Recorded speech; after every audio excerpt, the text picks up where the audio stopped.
Imagine drawing a picture of a spider so large that the only way to see the whole thing at once is from 1,000 feet in the air. Now imagine you did this 2,000 years ago, long before airplanes were even a dream. And to make it even stranger, this 150-foot-long spider isn't just any spider. It's a species so rare it can only be found deep in the Amazon rainforest, hundreds of miles away.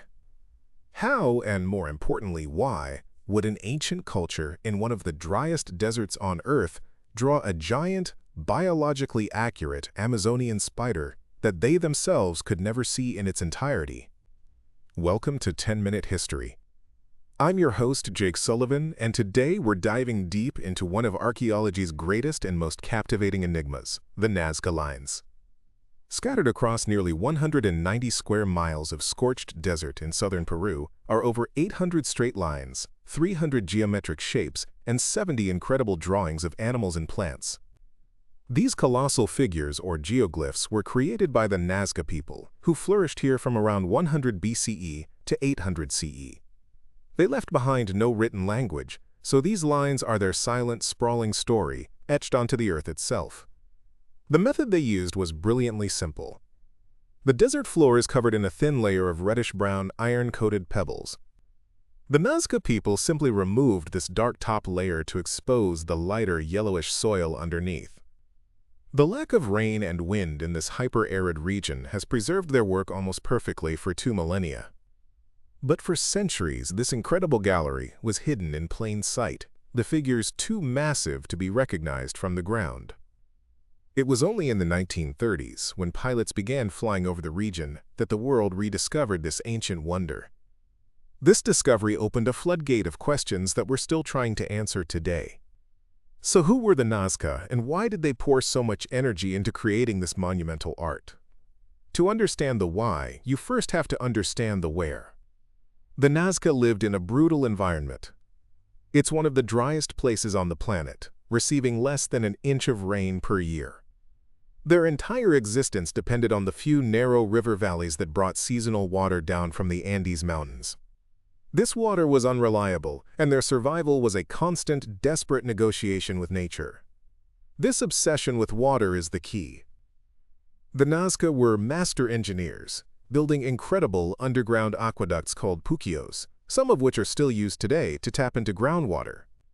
This shows they could organize massive labor projects, the same kind of organization needed to create the lines. But the lines themselves weren't for irrigation. The evidence points to something much more spiritual. The first person to truly study the lines was an American historian named Paul Kosuk, who came to Peru in the 1940s to study ancient irrigation. On June 21, 1941, the winter solstice, he was standing on the pampa and watched as the sun set directly over the end of a long, straight line he was mapping. It was a revelation. He famously declared the Nazca Lines to be the largest astronomy book in the world, a giant calendar to track the sun, moon, and stars to predict planting and harvesting seasons. This theory was championed for 50 years by his protege, a German mathematician named Maria Ricke. She became known as the Lady of the Lines, dedicating her entire life to mapping, measuring, and protecting them, often with just a stepladder, a compass, and a broom. For decades, the astronomical calendar was the leading theory. But then, in the 1960s, an astronomer named Gerald Hawkins, who had famously proven the astronomical alignments of Stonehenge, ran the numbers on Nazca. His computer analysis found that the number of lines pointing to celestial bodies was no more than you'd expect from pure random chance. With hundreds of lines pointing in every direction, it was inevitable some would line up with something. So if it's not a giant star chart, what is it?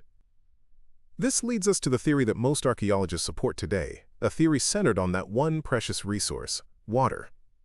Anthropologist Johann Reinhardt pointed out that in Andean cultures, both ancient and modern, mountains are worshipped as powerful deities called apis, who control the weather and the flow of water. He argued that the straight lines weren't pointing to stars, but to those sacred mountains. They were sacred pathways, or sikhs, that people walked along during religious processions to plead with the mountain gods for rain. This idea is powerfully supported by recent archaeological work. Teams led by Marcus Reindel and Johnny Isla have excavated the areas at the ends of the lines and trapezoids. What they found was the smoking gun. They unearthed ceremonial platforms, offerings of food, and huge amounts of deliberately smashed pottery.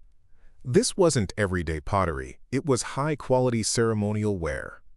This tells us that the lines were not just drawings, they were active ritual sites. The massive trapezoids, which some fringe theorists call alien landing strips, were likely giant open-air arenas where entire communities would gather.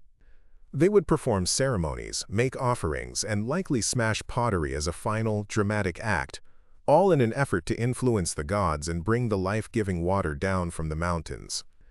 The famous animal figures, like the hummingbird, monkey, and spider, also fit perfectly into this theory. In Andean mythology, these animals are often linked to water and fertility. Spiders are seen as a sign of coming rain. Hummingbirds are associated with life. The figures were likely powerful symbols, deities, or spirits the Nazca were calling upon in their rituals.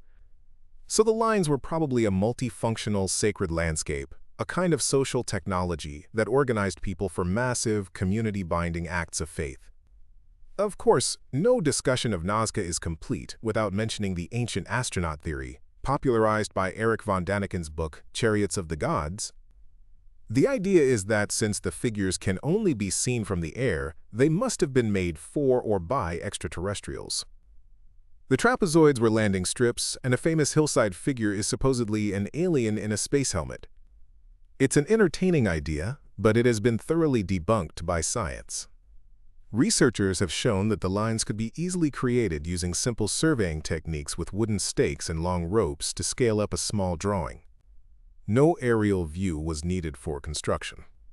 Furthermore, the landing strips are on soft ground that would never support a heavy craft, and the astronaut figure is stylistically consistent with depictions of shamans or deities with large, staring eyes, a common theme in their art.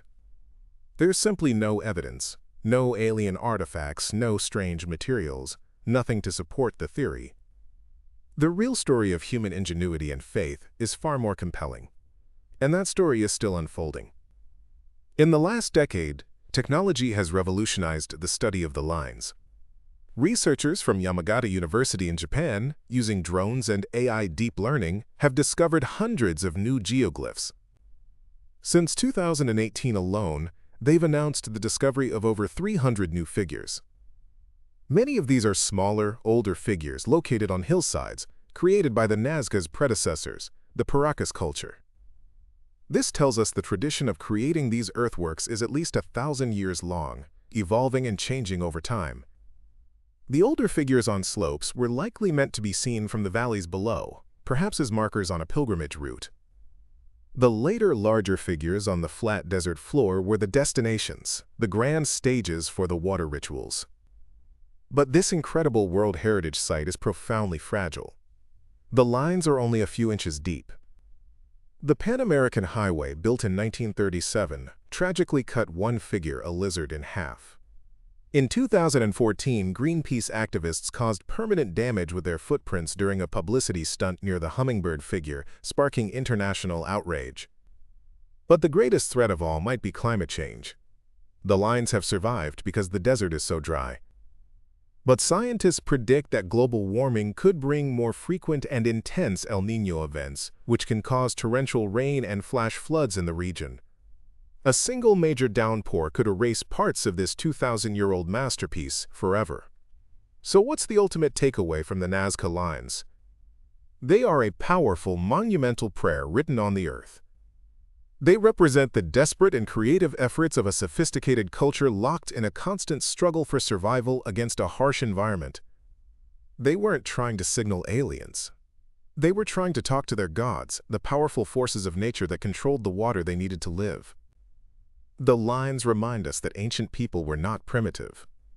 They had complex spiritual lives, a deep understanding of their environment, and the ability to organize themselves to create works of breathtaking scale and lasting power. They are a conversation across millennia, a silent message from a lost world that, thanks to the tireless work of people like Maria Rijke and the power of modern technology, we are finally beginning to understand. So what are your thoughts on this? Let us know down in the comments.